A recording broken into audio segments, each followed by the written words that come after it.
Home for Christmas by Andrea M. Hutchinson.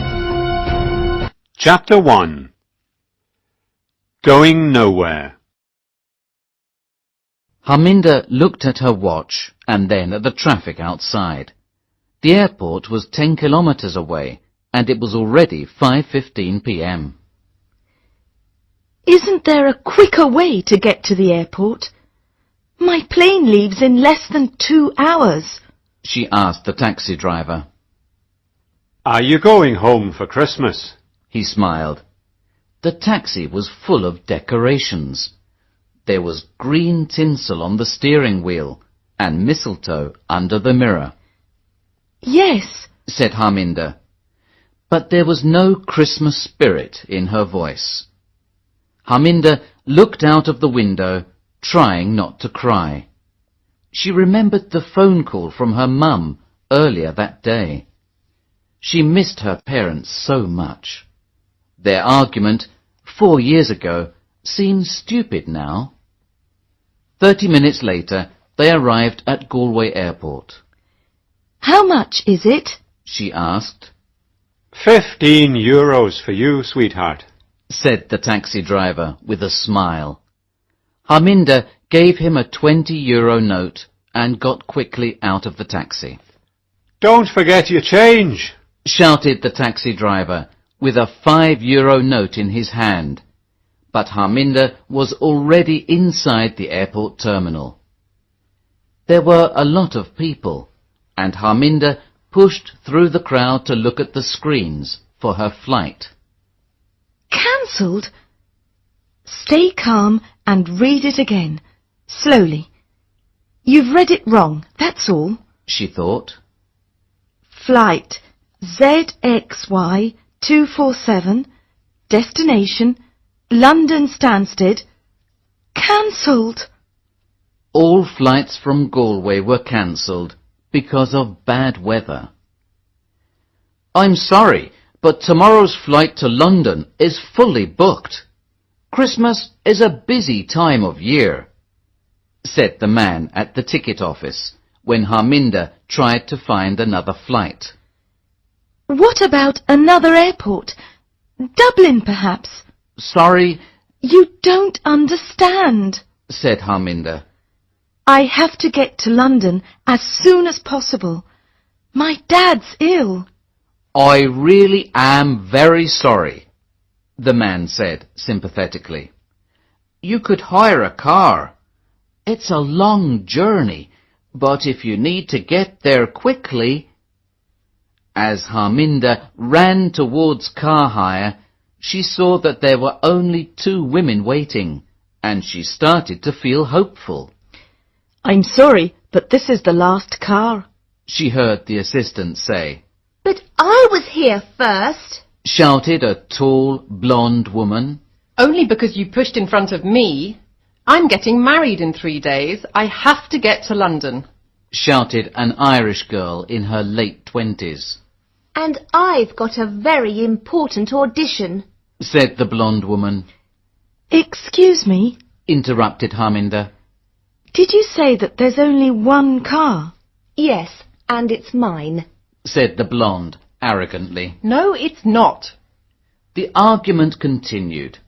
Harminder wanted to cry, but then she had an idea. If you 2 are going to London, we can share the car. What do you think? We can share the driving and the cost. The 2 women looked at her in silence. They probably think I'm mad, thought Harminder, but that didn't worry her. The only thing that worried her was getting to London to see her family. Well, if you want to get to your audition, Harminder said to the blonde. And if you want to get married, she said to the other woman. Well, you've got no choice. Harminder was speaking angrily, and after a moment the 2 women reluctantly agreed. Mr. O'Flaherty will be pleased, thought Chrissy, the car hire assistant, as she showed the women their car. Cressy! Cressy! A man shouted, running towards them. It was very cold, but he was sweating, and his face was red and angry. Oh, that's my boss. Merry Christmas! She smiled and closed the door. Stop them, Chrissy! What? It's okay, Mr. O'Flaherty. They've paid. She smiled, waving at the car as it left. That car was reserved, you stupid girl. He shouted. Chris's face turned red. She didn't see the three businessmen as she ran into the airport, crying. "Where is my car, Mr. O'Flaherty?" asked one. His voice was calm, but his grey eyes were dangerous. Colin O'Flaherty turned around nervously to talk to the three men, and he knew that he was in trouble. Big trouble.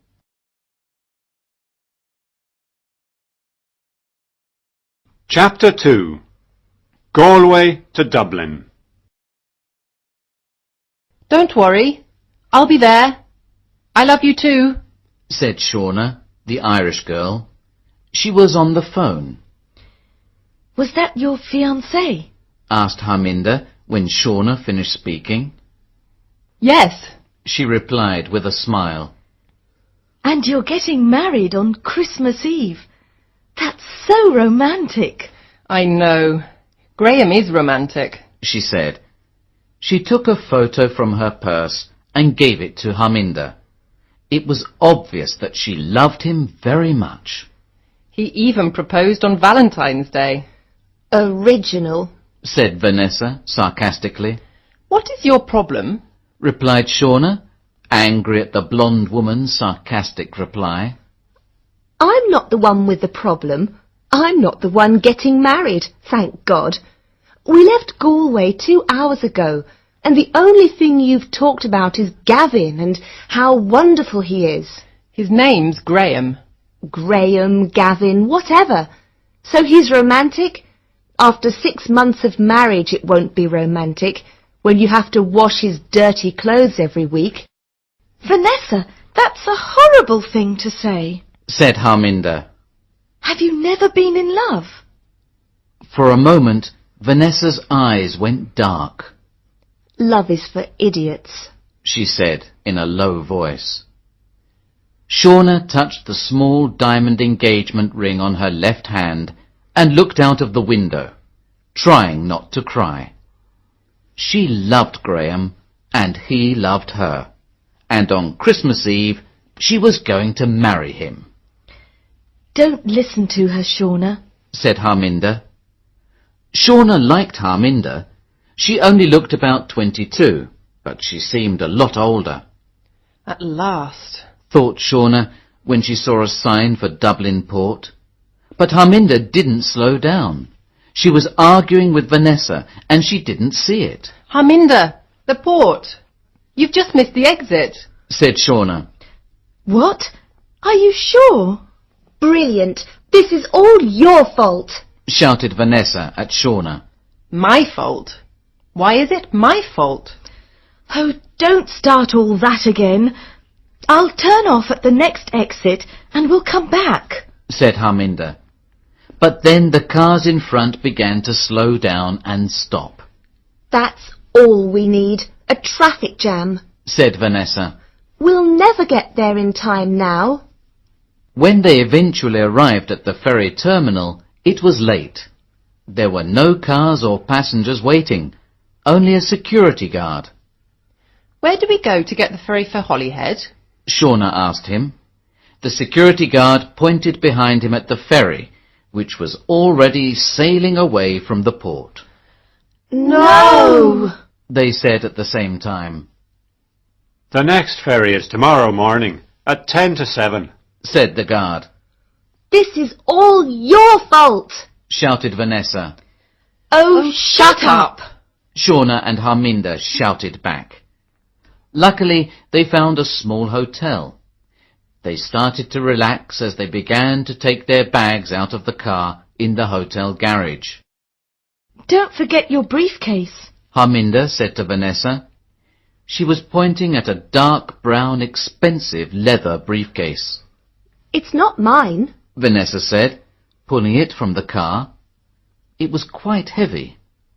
Shauna, is it yours? No. And it's not mine. Said Harminder. So it was already in the car when we left the airport. Somebody has obviously forgotten it. What do you think is inside? Said Vanessa. And for the first time that day, she smiled. Chapter 3. A Sleepless Night. I want to open it. Said Vanessa. But it's not ours. Said Harminder. It was 1 o'clock in the morning, and she was in bed, trying to sleep. We've got to be up in less than 4 hours if we want to get the first ferry. So please, go to sleep. Vanessa turned away from the briefcase and pulled the blanket over her head. We couldn't open it anyway. It's locked. Said Shauna, getting into bed. But then she noticed Vanessa's smile. What? Why are you smiling? Vanessa took a clip from her hair and held it between her fingers. That'll never work. Laughed Shauna. It always works in films. Go on then. Said Shauna. Do it. Harminder pulled the blankets over her head. Vanessa worked on one of the locks, using her clip as a key. I knew it. Said Shauna after a few minutes. I didn't think it was going to work. But before she could finish her sentence, there was a click, and the lock opened. Harminder sat up in bed. This didn't seem the right thing to do, but now it was open, she wanted to know what was inside. Vanessa soon opened the other lock. Slowly, she opened the briefcase. Her eyes became big and round when she saw what was inside. Harminder watched their shocked faces. What's in it? Show me! Vanessa turned the case towards her. The briefcase was full of money. After a few moments, Harminder said, There are hundreds of thousands of euros here.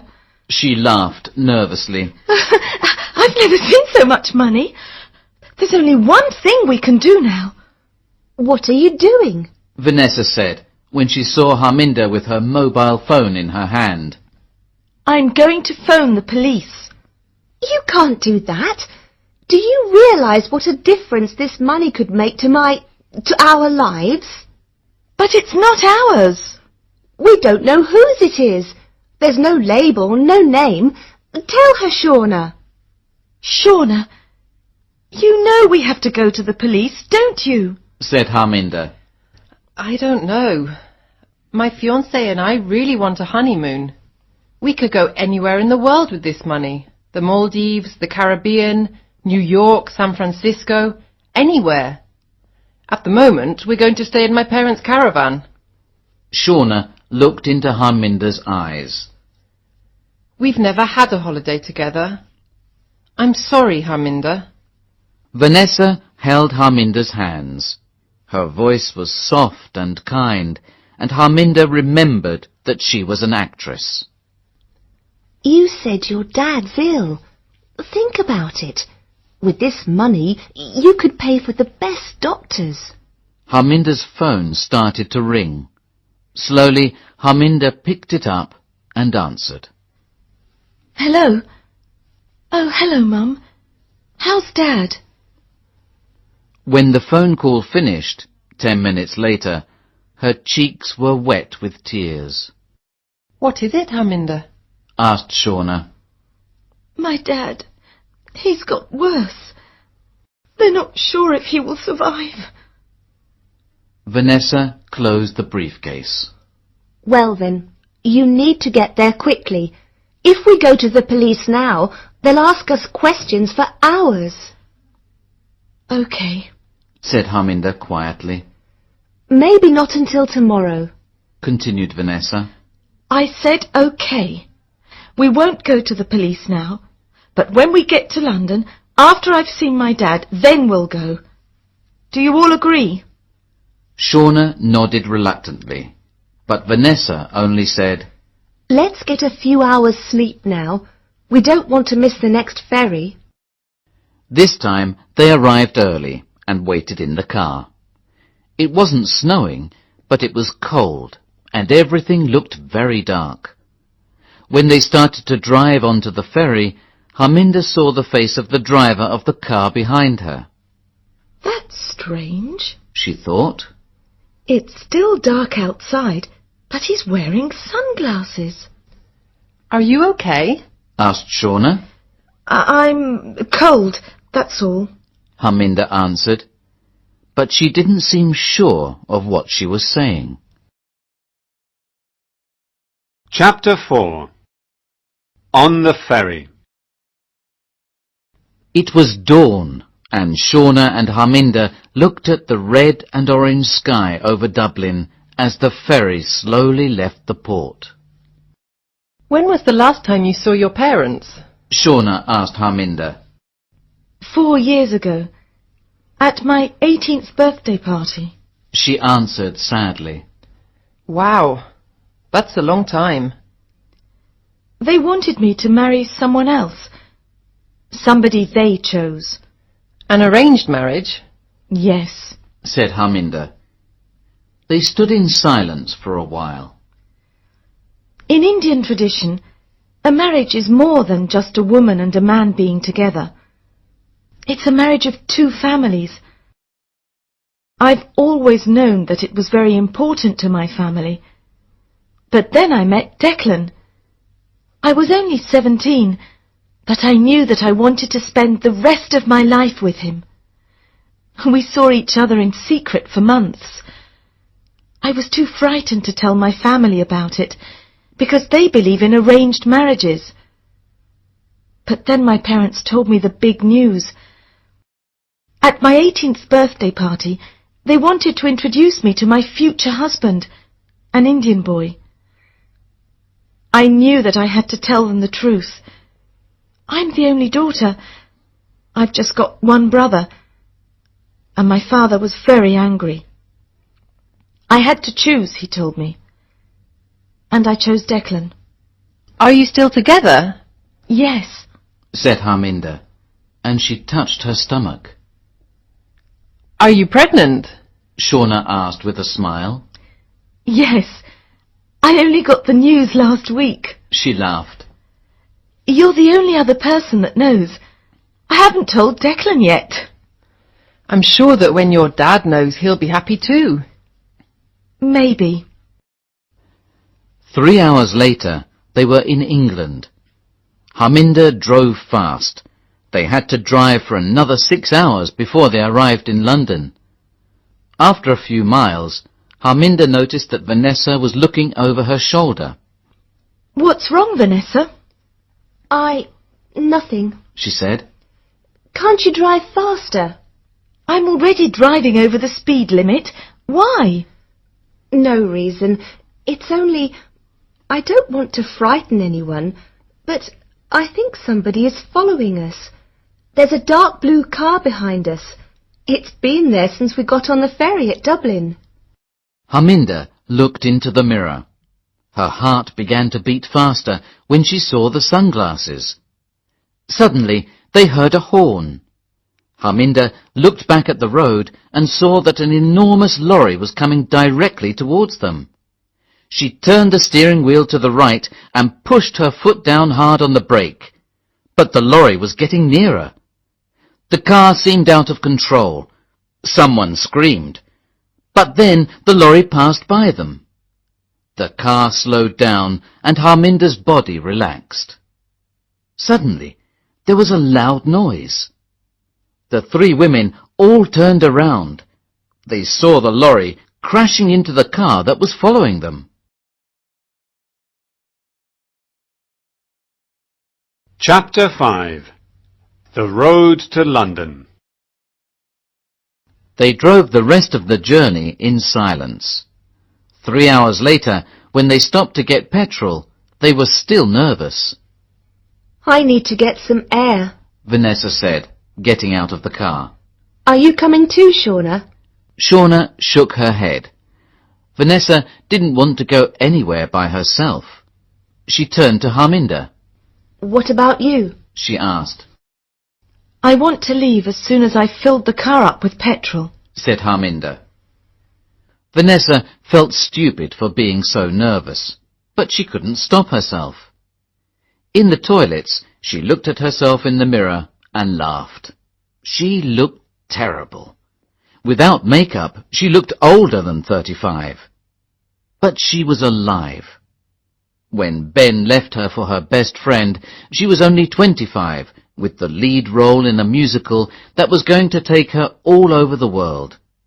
But she gave it all up, because she loved him, and she didn't want to be away from him.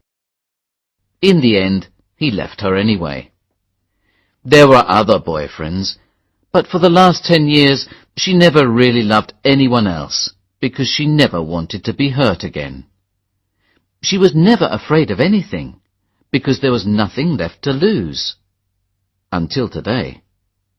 Now, after the crash, things were different. Vanessa wanted to live. She wanted to change. Why didn't she listen to Harminder? Why didn't they go to the police before? Now it was too late. Why did she never listen? She went inside and ordered a cup of coffee. The person behind the bar was reading a newspaper. Vanessa saw the date, the 22nd of December. They only left Galway yesterday.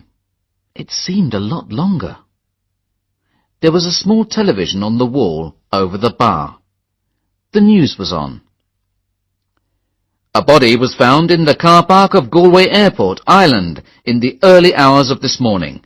A 33-year-old Colin O'Flaherty, manager of a car hire at Galway Airport, was shot in the chest.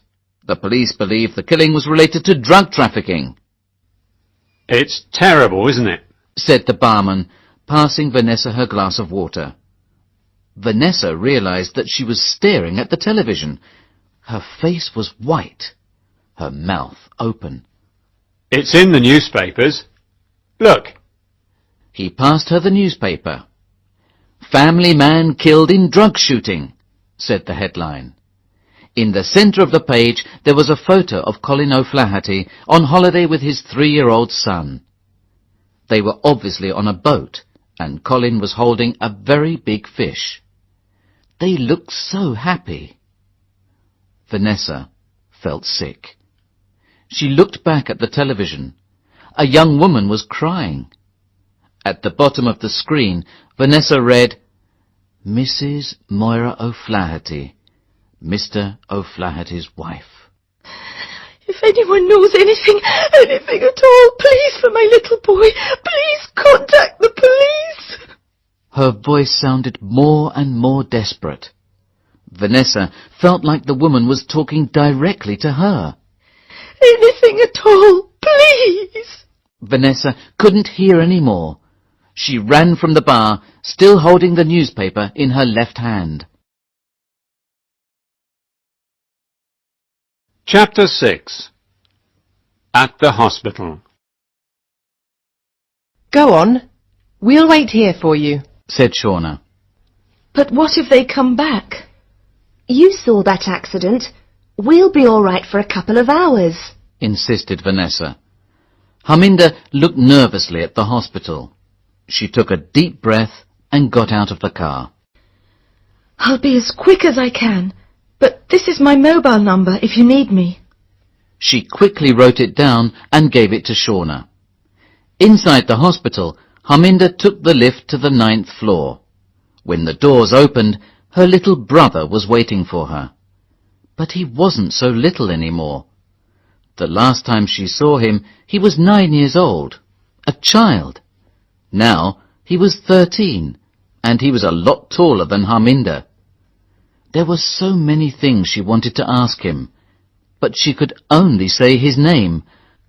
Parindra. What is she doing here? Her father's voice interrupted them. He was seriously ill, but his voice was still strong.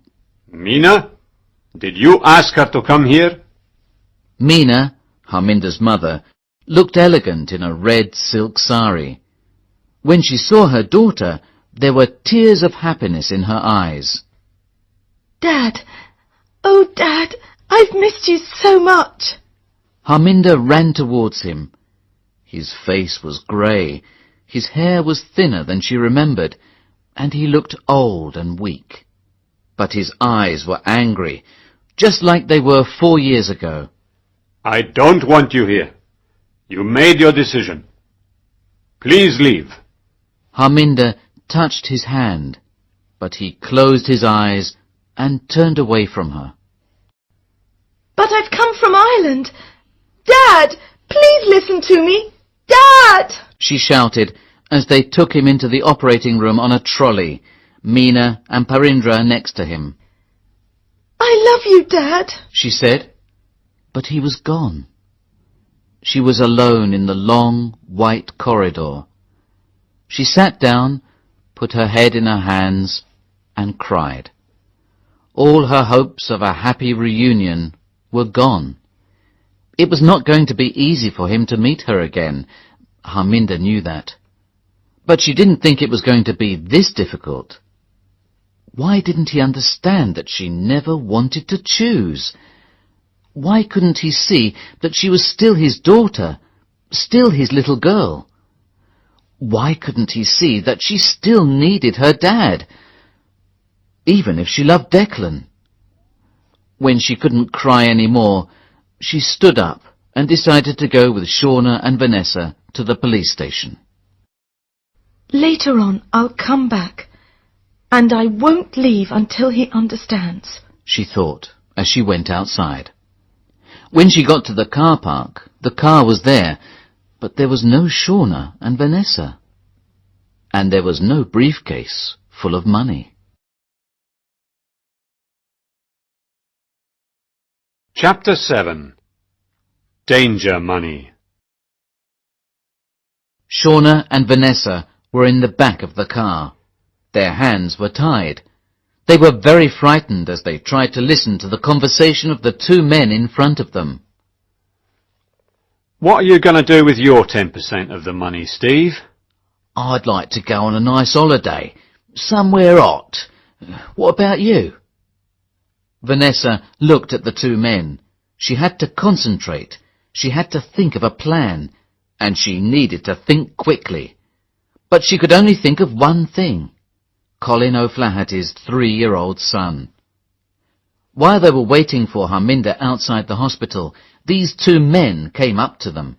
They were smiling and seemed nice when they asked for directions to King's Cross Station. But when Shauna was pointing the best way to them, the 2 men pushed them both into their car. They wanted the briefcase. Did you see that crash between the lorry and the car with the plainclothes police? Laughed Steve.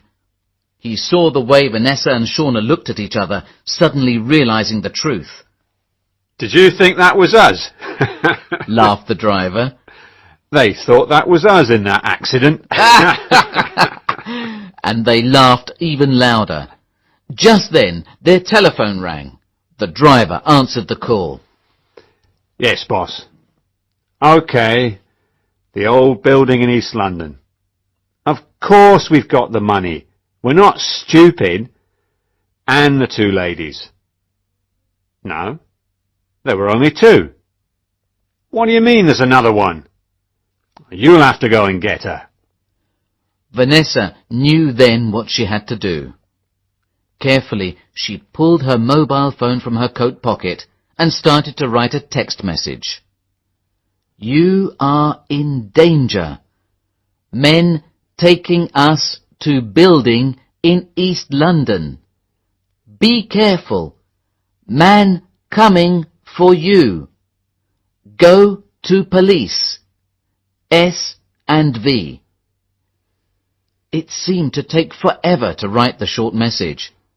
She took out the piece of paper with Harminder's number on it and typed 354-781-2330. Now she only needed to press send, and then Harminder could get help. Hey, what are you doing? Give me that! Steve turned around and tried to grab the phone. Vanessa tried to press send, but he was pulling the phone out of her hand. Leave her alone! Shouted Shauna, pulling on his arm, trying to free Vanessa. The driver was looking at them and couldn't control the car anymore. Steve got out his gun, but Shauna pushed him and he dropped it. "You stupid woman!" he shouted as he looked desperately around his feet for it. Just then, a police siren sounded in the distance. Steve looked up and saw that a police car was blocking the road in front of them. Its blue light was bright in the dark evening. The driver pushed his foot down hard on the brake. Shauna realized with horror that they were going straight for it. Too fast! The car began to move from side to side, dangerously out of control. Vanessa screamed. Shauna held her breath, ready for the crash. She closed her eyes, waiting. Her body went quickly forwards and then back, but there was no crash. When she was sure that the car wasn't moving anymore, she slowly opened her eyes. The car was just a few centimeters from a police car. Suddenly, a lot of policemen were all around the car, and Shauna could finally breathe. Their nightmare was over.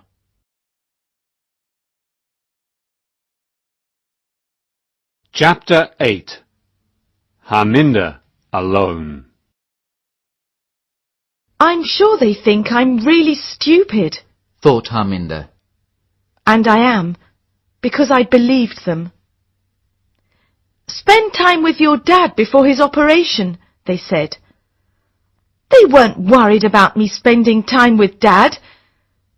The only thing they wanted was enough time to escape with the money. Vanessa didn't want to go to the police. She said that very clearly. But Shauna was different. At least, Harminder thought Shauna was different. She thought that after all this was over, they could be friends. But now, she didn't know what to think anymore. Maybe they've gone to get a drink or something to eat, thought Harminder. But she knew the truth.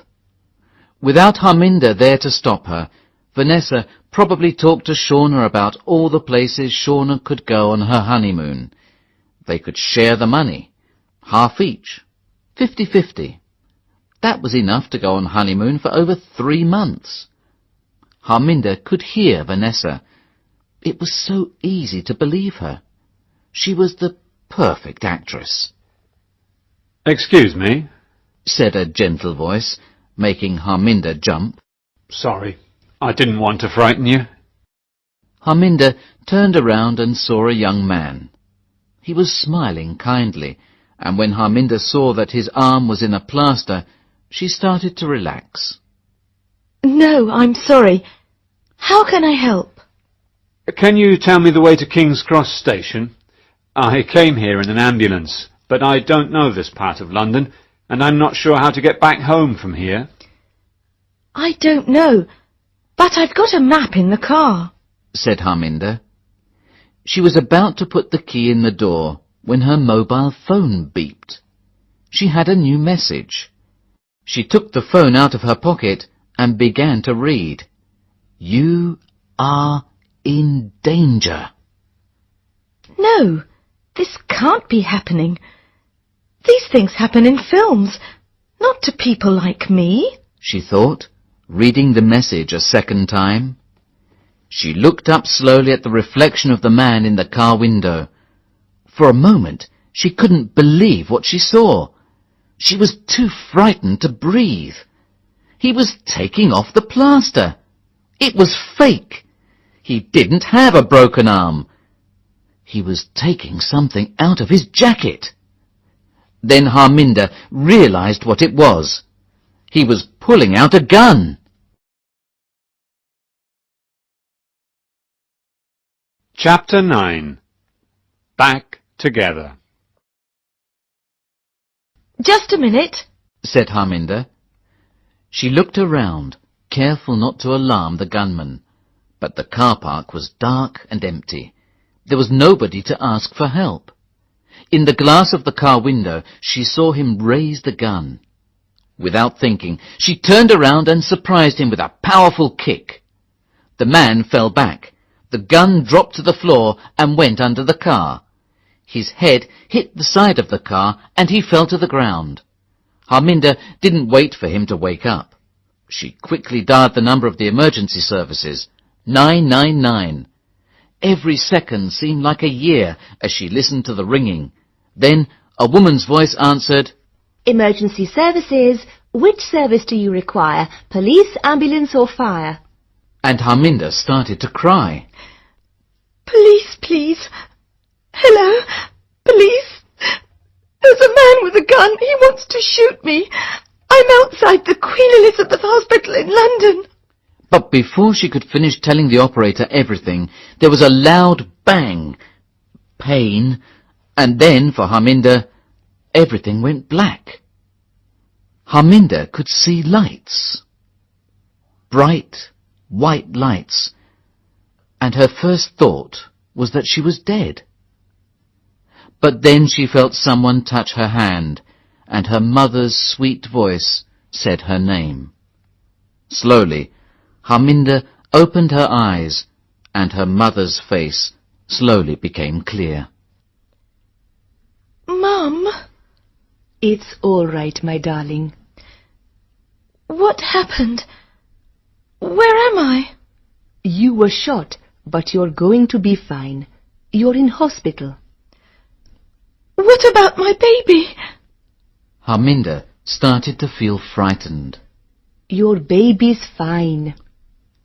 Harminder saw that there were tears in her mother's eyes, but they were tears of happiness. I'm going to be a grandmother. Harminder looked around the room. Parindra was there. Even Shauna and Vanessa were there. Everyone except her dad and Declan. Where were they? What day is it? Asked Harminder. It's Christmas Eve. You're getting married. And what about your audition, Vanessa? I got the part, of course. It's a thriller about some dangerous criminals. We're starting filming next week in France. And I'm getting married in Shauna looked excitedly at the clock. about 3 hours from now. I really must go now. My mum is waiting for me with my dress. But I just wanted to see you before. We wanted to know that you were okay. Smiled Vanessa. There was only one more thing Harminder wanted to know, but she was also afraid of hearing the answer. Mum, how did Dad's operation go? Harminder asked. But before Meena could answer, the door to Harminder's room opened. I hope this young man drives his car better than he does a wheelchair. Said Harminder's father. Declan pushed him into the room and next to Harminder's bed. I love you, Declan whispered, and kissed her gently on the lips. Then Harminder's father took her hand. Harminder,